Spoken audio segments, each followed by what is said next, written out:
ငါလရှင်အတင်တို့ကိုစမ်းတပ်ငါမျိုးသောအရာနဲ့အလတ်စမ်းတပ်ငါမျိုးသောအရာနဲ့နော်ဘီရှိအမီနလ်ခေါဖ်ကြောက်ရွံ့မှုတွေနဲ့အလတ်စမ်းတပ်ဝလ်ဂျူနော်ဆာလောင်မှုတိတ်မှုတွေစီးပွားရေးကြက်တဲမှုတွေနဲ့အလရှင်စမ်းတပ်ဝနက်ဆင်မီနလ်အမ်ဝါလ်ဥစ္စာပစ္စည်းဆုံးရှုံးမှုတွေနဲ့အလရှင်စမ်းတပ်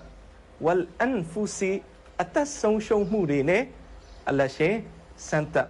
ဝတ်သမရတ်ကိုတချို့တရှိပညာရှင်တွေက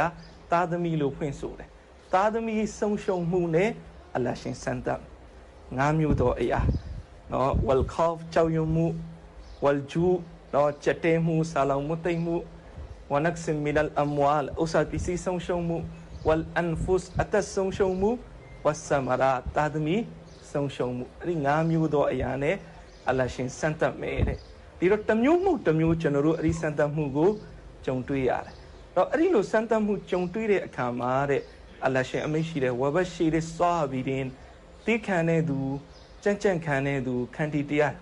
ရှိတဲ့သူကိုတရင်ကောင်းပေးလိုက်ပါသူတို့အတွက်တရင်ကောင်းရှိတယ်ဒါကြောင့်ကျွန်တော်တို့စိတ်ထဲကဘရောမှဒီလိုလေးပဲမထင်နဲ့နှုတ်ကနေလဲဒီလိုမပြောမိစေနဲ့နော်အလရှင်မြတ်ကငါ့ကိုကြီးပဲတောကတွေပြီးနေတယ်ငါပဲဒုက္ခတွေရင်ဆိုင်နေရတယ်အဲ့ဒီလိုကျွန်တော်တို့စိတ်ထဲမှာဘရောမှမထင်နဲ့စိတ်တက်လဲပဲ